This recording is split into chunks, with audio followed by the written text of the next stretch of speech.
With LIAT's acquisition of its first 68-seat ATR 72-600 aircraft on Sunday, the regional airline has turned its focus to training pilots to fly the fleet of 8 new aircraft expected to arrive over the next year. Tracy Cornelius Hernandez spoke with several of the stakeholders involved in the training exercise. LIAT's Chief Executive Officer Ian Brunton outlines the training process, which includes simulated and practical training sessions. With all modern aircraft, you have to go through virtually the same procedure, whether it's an A350, an A380, a Boeing 737 or whatever. You have to go through a long, virtually a 3-month process, starting with the ground school. So because this is a brand new airplane, the only people who run the courses at the moment are the manufacturers. So our pilots, male and female, have to go across, and there are a lot of them over there now. I met with a lot of them when I was at the factory the last few days at the training center. So they go to the training center first for ground school, and then for both ground and flight simulation. The ground simulator, which is a fixed base simulator, they spend a few days in that, then they go to the flight simulator. They do about 35 days of training before, and they become proficient with flying the airplane in both normal and abnormal situations. Then they would come back here and do a quick base training flight where they can actually feel the airplane under them as they do touch and go.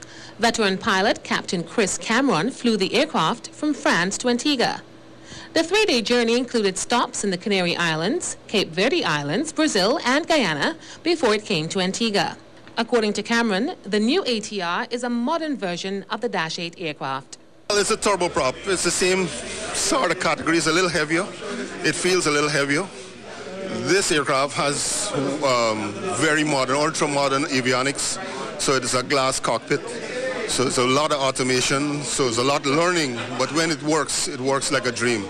You know, we don't touch the power levers after takeoff. We just set them and then adjust the switch, climb power, descent power. You know, it's a real dream to fly, and it's going to be we need to make sure we keep these airplanes in tip-top shape. But it's going to be I'm sure it's going to be a wonderful experience for the passengers, because from all reports from the back, it's quiet as a jet. It's much quieter than the Dash 8. He described the training process as intense. The training in Toulouse was intense. Having been on the Dash 8 for over 15 years, to start learning again and learning a whole new aircraft was a challenge at the beginning. We all rose it, and at the end it worked out fine. Training in a simulator and then flying the real airplane is a little different, so it was a new learning experience. And then we had the challenge of coming across the Atlantic.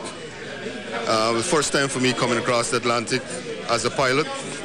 So it was, adrenaline was pumping all the way across. Fantastic experience.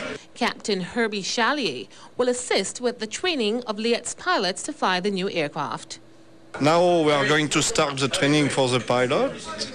We are going to do first some basic flight, what we call basic flight. We are going to do 6 landings for each pilot. They do the training in Toulouse in the simulator, and they finish the training on the plane here in Antigua.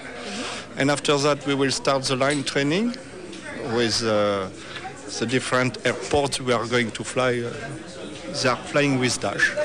According to Brunton, the next aircraft will begin its journey to the region by the end of the month. 6 of the new aircraft are expected this year, with 2 more to follow in 2014. Tracy Cornelius Hernandez, ABS News.